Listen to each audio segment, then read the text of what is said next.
नमस्कार, शीतल कळसे इथे यूट्यूब चॅनलवर आपणा सर्वांचे स्वागत आहे। निपुण महाराष्ट्र अभियानांतर्गत विद्यार्थी अध्ययन स्तर निश्चिती कृती आराखडा या संदर्भातील मी करत असलेल्या नोंदवही संदर्भातील आठवडानिहाय विद्यार्थी स्तरनिहाय नियोजनाच्या व्हिडिओ निर्मितीला आपण सर्वांनी चांगला प्रतिसाद देत आहात। त्यामुळेच मी दर आठवड्याचे नियोजन करत आहे आणि त्याचे व्हिडिओ अपलोड करत आहे। तुमच्या चांगल्या प्रतिसादामुळेच माझ्या चॅनलवर पुन्हा एकदा नव्या उमेदीने मी काम करण्याची प्रेरणा मला तुमच्याकडून मिळाली। तेव्हा सर्वांचे मी आभार मानते आणि आपल्या आजच्या या 5व्या आठवड्यातील क्रियाकृतींविषयी आपण आज जाणून घेऊया। चला तर बघूया। निपुण महाराष्ट्र विद्यार्थी अध्ययन स्तर क्षमता कृती आराखडा आठवडा 5वा आहे। इयत्ता दुसरीसाठीचा हा कृती आराखडा आहे। दिनांक 14 एप्रिल ते 19 एप्रिल अखेर हा आठवडा आपला असणार आहे। याच आठवड्यामध्ये आपल्याला 19 एप्रिलला विद्यार्थी स्तर क्षमता निहाय पडताळणी मुलांची पुन्हा एकदा घ्यायची आहे आणि 20 एप्रिलला ती चॅट बोट वरती आपल्याला नोंदवायची आहे। असा हा आपला आठवडा 5वा आहे। 14 एप्रिल ते 19 एप्रिल अखेरचा आहे। 19 एप्रिलला पुन्हा स्तर निश्चिती पडताळणी चाचणी विद्यार्थ्यांची घ्यायची आहे आणि 20 एप्रिलला विद्यार्थी स्तर निश्चिती VSK चॅट बोट वरती आपल्याला त्याची नोंदणी करायची आहे। भाषा विषय आहे, कौशल्य वाचन आहे, अपेक्षित अध्ययन क्षमता हे आपल्याला लिहायचं आहे। आपण विद्यार्थी अध्ययन स्तरावरती अध्ययन स्तर नोंदवल्या त्या विद्यार्थ्याची या आठवड्यात मी घेणारी ही क्रियाकृती या ठिकाणी नोंदवलेली आहे। 2-3 सोप्या शब्दांची लहान वाक्य आपल्याला मुलांना वाचण्यासाठी द्यायची आहे।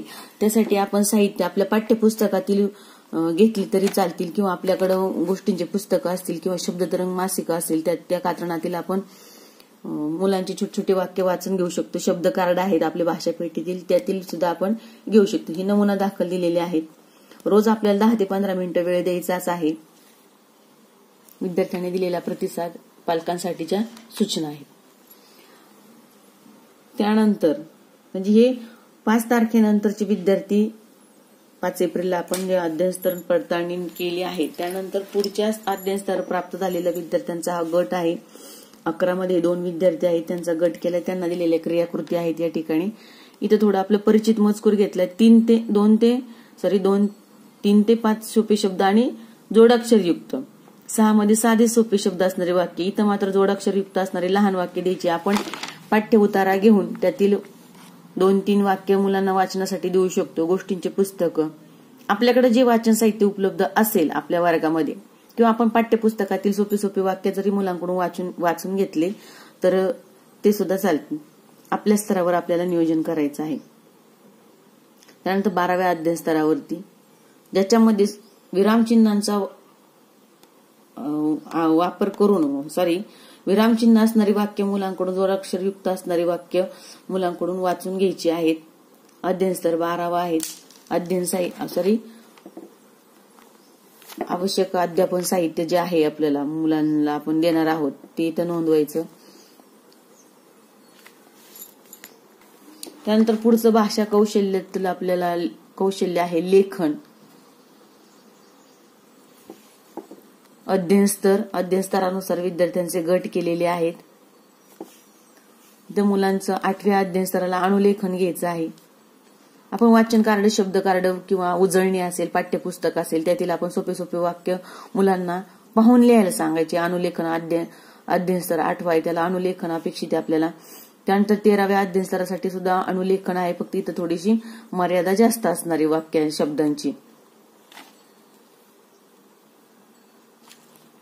साहित्य आपल्याला आपण जे साहित्य वापरणार आहोत रोज आपल्याला 10 ते 15 मिनिटे तयारी करून घ्यायची मुलांची। रोज आठवड्यात आपल्याला घ्यायचंच आहे मुलांचं। आता पालकांसाठी मी तर सूचना काय दिली की जरी पाठातील तुम्ही 2 ते 3 वाक्यांचे किंवा एका उत्तराचे अनुलेखन करून घेऊ शकता। त्यानंतर पुढचा अध्ययन स्तर आहे 14वा, इथं श्रुतलेखन आहे। इथं आपण स्वतः सांगायचे आणि त्या विद्यार्थ्याला ते लिहायला सांगायचं आहे।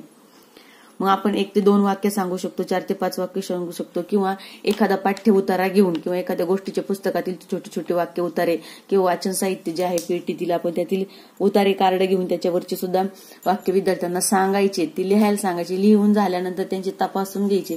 तपासण्यात जर आपल्याला काही चुका मुलांच्या या ठिकाणी आढळल्या तर त्या चुका तपासून मुलांना त्या पुन्हा दुरुस्त करून त्या लिहायला सांगायच्या आहेत। अशा पद्धतीने भाषा विषयाचं आता दुसरीचं पाहतोय आपण. हे लेखन कौशल्य, वाचन कौशल्य पाहिलं आपण. त्यानंतर पुढचं आहे आपलं गणित विषय. तर संख्याज्ञान मुलांना प्राप्त आहे, त्याच्यामुळे या आठवड्यात त्या मुलांचा विचार केलेला नाही. संख्यावरील क्रिया ज्या आहेत, आपल्याला वस्तू द्यायच्या आहेत आणि वस्तू देऊन त्यातून सांगितलेल्या वस्तू कमी करून दाखवा मला, अशा पद्धतीने क्रियाकृती वजाबाकीची करून घ्यायची आहे. तेच या ठिकाणी अध्ययनस्तर 8 साठी फक्त 0 ते 4 आहे आणि अध्ययनस्तर 11 साठी 0 ते 9 अंक घ्यायचे आपल्याला. मग आपण त्यांना अंक मांडणी देऊन अशी वस्तू मांड आणि त्याच्यातून इतक्या वस्तू कमी कर, मग त्या कमी केल्यावर किती शिल्लक राहिल्यात ते अंक पण लिहायला सांगू शकतो आपण आणि ती वस्तू पण. म्हणजे अशा पद्धतीने मुलांची वजाबाकीची क्रिया आपल्याला करून घ्यायची आहे. वस्तू द्यायच्या ना, वस्तूच्या रूपामध्ये आपल्याला त्यांच्याकडून वजाबाकी करून घ्यायची.